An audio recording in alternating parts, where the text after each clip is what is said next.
entitled Living on the Inner Edge. And then the following week, on February 8th, Reverend Kathy Fernandez, offered a Sunday lesson entitled Walking on the Edge of Life. And then the next Sunday, licensed practitioner John Boyle gave a Sunday lesson entitled The Edge of the Unknown. No, it was the edge of the known. So I want you to hold on to your hats and tighten your seatbelt, because we are not skirting around the edge today. Today we are diving in, and we are going into the unknown. Okay?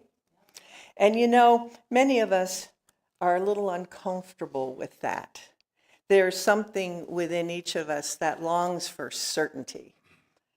We want to know what's going to happen next, that things will work out, that we're safe, that we're on the right path.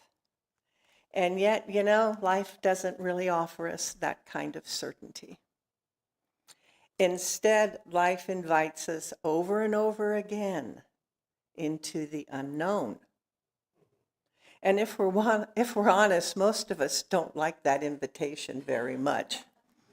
So a couple weeks ago, I decided to do a little survey after the service to get a feel for how you all feel about the unknown. And so I went around and asked 20 people the question, when you think about the unknown, are you A, fearful, B, fearful but curious, C, curious and excited, or D, not interested? And the results were somewhat what I expected. I was very proud of the 2 people who did admit they were fearful. 8 others said they were fearful but curious, and the remaining 50% said they were curious and excited. No one said they weren't interested. So I was good with those results, and then as I was driving home, I went, oh, I wonder what they thought I meant when I said the unknown. Because for me, the unknown is that infinite mystery, that spaciousness we just went into in the headless meditation. That open field of awareness that I always imagined in some galaxy far, far away. So was this the unknown that people were responding to, or was it something different? Because when we hear the unknown, we think, what if something goes wrong? What if I lose something? What if I fail? And for most people, the unknown means the uncertain future. But today I want to gently open you up to the idea that perhaps the unknown is sacred. Perhaps it is a field of possibilities. And you know, my lessons are always my way of processing what's going on with me. And I want to tell you that for 13 years, I've been in kind of a pattern. And suddenly something is shifting and the pieces don't fit together. So everything I'm telling you, I need to hear, because I have been quite uneasy about wondering what's next. And it seems like I just keep asking questions. So here were some of them. What is the unknown? Why is it the unknown? Why am I drawn to it? Am I supposed to figure it out? Is it some deep mystery? And if it is it supposed to stay that way, and so I shouldn't be doing all this? And bottom line was, is there an unknown? Is this true? Is it really true? As Byron Katie would have us ask. And so I guess that's why I took the survey, because I needed to know if you all felt kind of the same way, or this was just my process. And it seems like at least 50% of you were on board. So welcome into our journey together this morning. It seems like there really are, well, there's probably more, but 2 ways that we experience the unknown. The first is the one we all recognize. It's that human unknown. What will happen tomorrow? How will the situation turn out? What's ahead for me? What if I do it wrong? Will everything fall apart? This unknown lives in time. It is about outcomes. It is the mind trying to peek around the corner. And yes, it can bring up a lot of anxiety for a lot of different reasons. And to give you an idea of why I have such a strong desire to understand the unknown, I'm going to share a somewhat embarrassing personal story with you. But to give you some context, so you won't think I'm really a basket case. My dad, as you all know, was a military man. And until I left home at the age of 18, I had lived in 13 different homes, attended 6 different schools, and resided in Maryland, Colorado, Oklahoma, Kansas, Virginia, Texas, and Germany. And there were 4 of us kids. And so there really wasn't enough time for my parents to, slowly integrate us into all these challenges and these changes that were happening all the time. Somehow we were expected to figure it out on our own, to show up prepared, and all the while being completely confident and competent. So for context, just think about going to 2nd grade to a school you've never seen and you've never been to before, okay? Now I'll tell you the story. So we're going to fast forward 14 years ago. At that time, as some of you know, I was very, very sick. And really, I was not expected to survive. And my husband, Roger, handled a lot of the doctor appointments because they were in San Francisco. And because he was from the Bay Area, he knew how to drive on all those crazy multi-lane freeways. And then a year later, he unexpectedly died. And I lost not only my rock and my partner, but my driver. And about a year after he passed, I had to go back to San Francisco I had to have an important procedure done at a hospital I had never been to before. And so the thought of driving myself was just way too terrifying. I live in Derryville, population 585, for a very good reason. So for me to navigate that unknown, I had to be able to control it, to make it as known as I could. And this is true, what I'm going to tell you. I began by spending hours in preparation, first looking at county road maps and then city street maps. And I knew immediately I was not going to be able to drive, so I came up with a plan. And the plan was that my friend Melanie was going to drive me from Derryville to the Skyway, where she would pass me off to beloved Ann Pace over there, who was not afraid of driving in the city, and she was willing to take me in and drop me off where I needed to be. Well, with that in place, and with my real estate skills, I started looking in the San Francisco Building Department architectural plans for the building so I could figure out where the door to go into the building was. And then I wanted to know, how I had to navigate once I got in to get where I was supposed to be. And I have to admit, there wasn't that kind of detail available.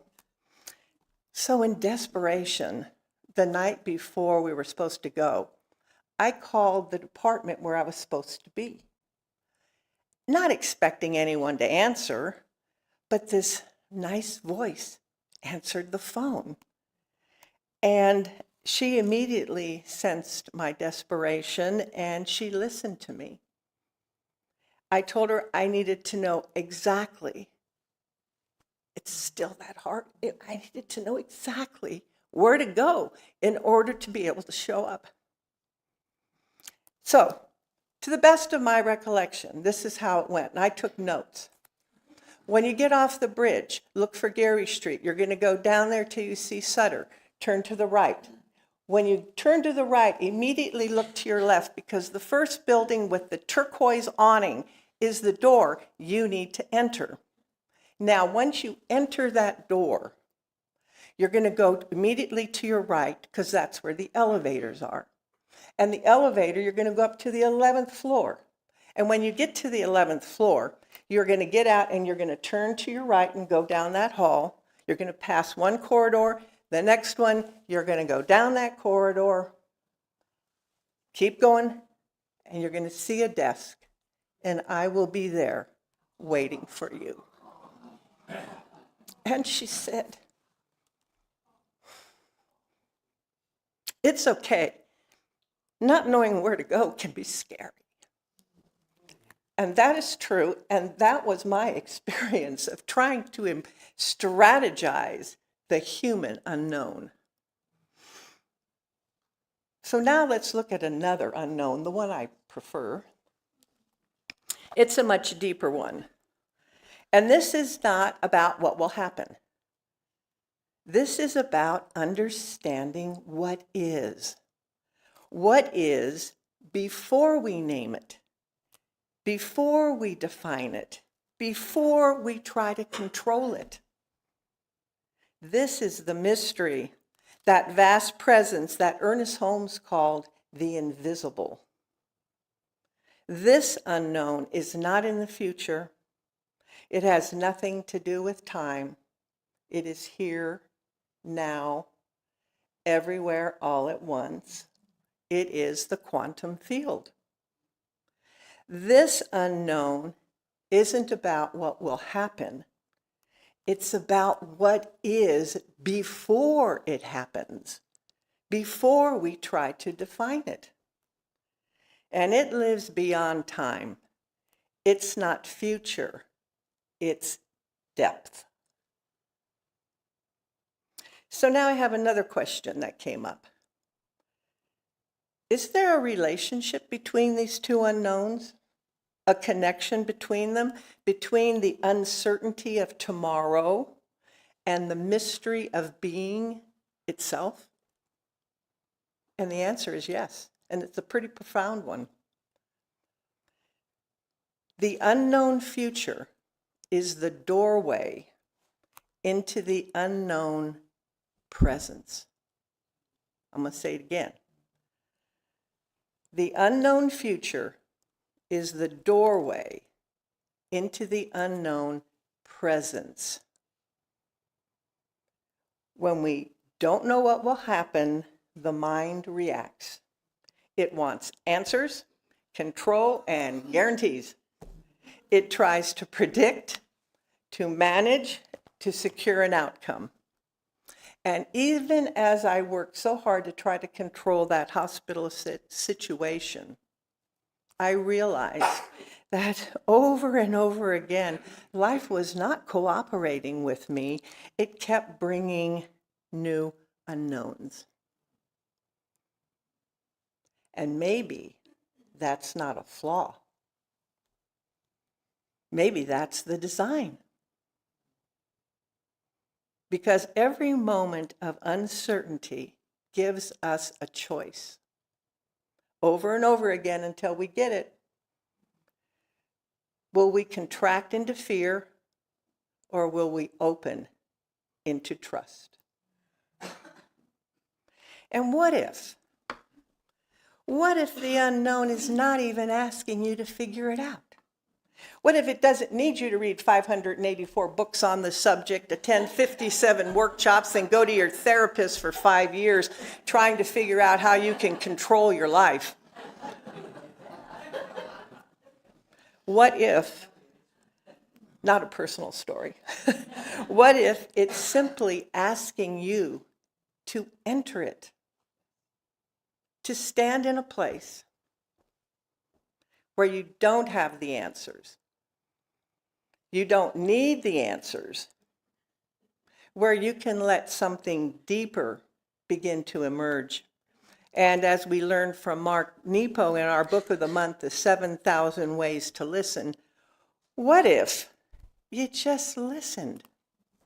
Not for an answer, but for a sense of direction, a quiet knowing. There is a presence, an intelligence, a living field of awareness that does not depend on our knowing. It simply asks for our willingness.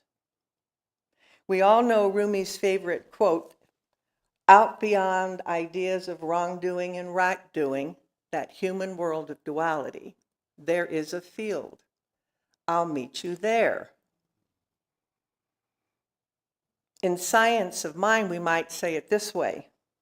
There is the relative, the world of conditions, events, and time. And then there's the absolute, the infinite, changeless presence, Rumi's field. In the relative, things are always uncertain. But in the absolute, nothing is uncertain.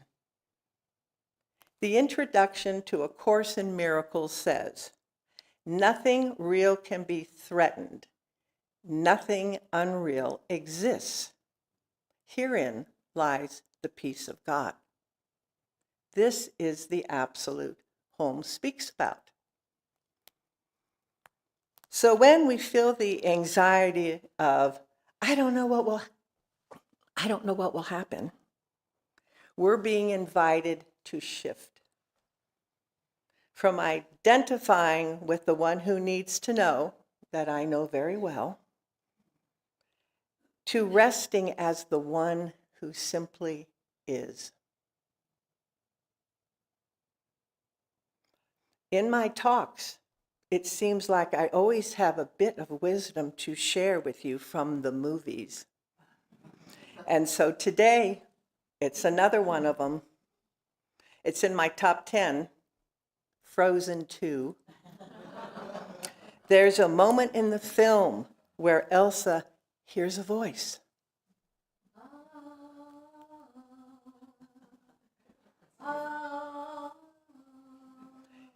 It leads her into the unknown. She sings, I can hear you, but I won't, because she knows if she follows that call, things won't remain the same. Everything will change. And yet she goes, not because she has certainty, but because something within her recognizes a greater truth. That's the journey, not knowing and going anyway. So what does this look like for us in everyday life? So I want you, for those of you who are comfortable closing your eyes, I just want you to go in for a moment and think about a situation in your life that you're not sure about the outcome, about what's going to happen. And perhaps you're feeling a bit nervous or maybe even anxious. Maybe it's a health issue. Maybe a financial or relationship challenge. Or maybe it's concern about the future of the world.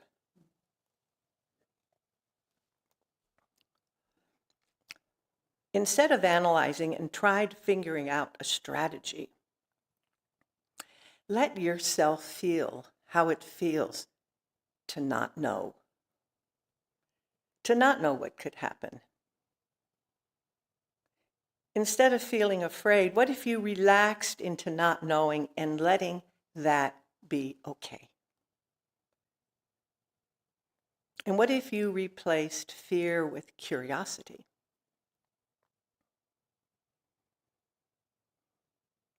What if you took the next step without needing the whole plan like I had to? What if you allowed a conversation to unfold without rehearsing it? To simply let go of the need to control the outcome and just sit in stillness.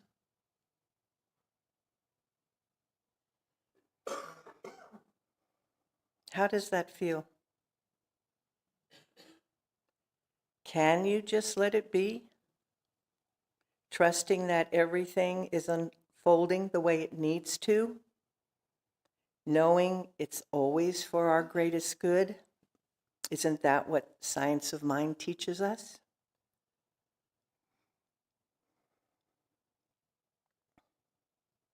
Give yourself another moment just to feel not knowing and being okay.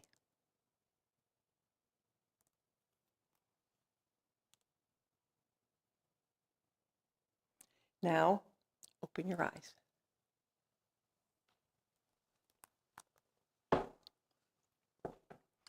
So with this in mind, how would my trip to San Francisco be if I went tomorrow? First of all, I would still let someone drive me. And if you weren't available, Anne, I would let Pam stow, because Pam's not afraid of driving either. And you know, when I thought about this, it would actually be exciting if I just left a couple hours earlier. Then I have time to figure it out, maybe even do some exploring, maybe discover something new. And of course, I'd have the address and my navigation. But if I still needed help, I could just ask somebody, how do I get to the elevator? You know, everybody likes to be a hero. Let them help some old lady trying to find her way into a hospital. What's necessary is trust. And trust does not come from having the answers. Trust comes from relationship. A relationship with life, with spirit, with that deeper current that's always moving through us. And over time, we begin to realize we've never actually been outside of that presence. Even when we didn't know it was happening, something was holding us. Something was guiding us. Something was unfolding beyond what we could see. So perhaps the lesson in all this is the shift. The unknown is not a problem to solve. It's a presence to enter with curiosity and trust. And when we stop demanding certainty, something amazing begins to happen. We experience peace without answers, guidance without control. So, why is this important? If we're fearful of the unknown, we'll stay continually in the known, and the known can only repeat what it already knows. It rearranges the same patterns. It may feel safe, but it truly doesn't allow us to expand. You simply go round and round in a continuous loop. So just imagine a hula hoop around your neck, your waist, your knees, your ankles. Spinning and spinning, round and round, over and over, year after year. And then suddenly one day, you're ready to stop. You've figured out all the moves to keep them going. You've fine-tuned it really well. And then one day, you stop and all the hoops fall to the ground. And you step out.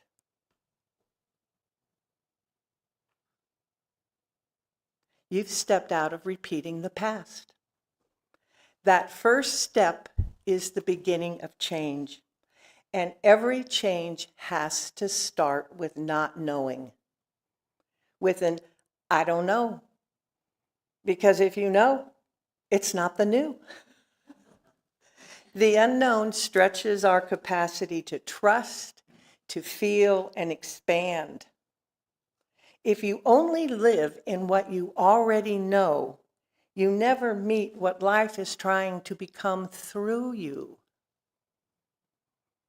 And so it is, the known and the unknown are in this kind of a cosmic yin-yang dance, together, ever cycling and evolving. Soon the unknown becomes the known, and then a new adventure calls, like Elsa, and we go into another unknown. And we may think we're stepping into a future we cannot see. But in truth, we're simply being drawn into the presence that's always been here. The unknown is not ahead of you. It's within you, around you, as you. To be open, curious, listening, and trusting eventually allows us to see that in truth, there is no unknown. It's simply the unformed, the space of pure potential. And this is where we meet it and how we meet it. And as we learn to trust that, we discover something extraordinary. We're never lost. We're never alone. We're never without guidance. We're simply being invited into the unknown. Namaste.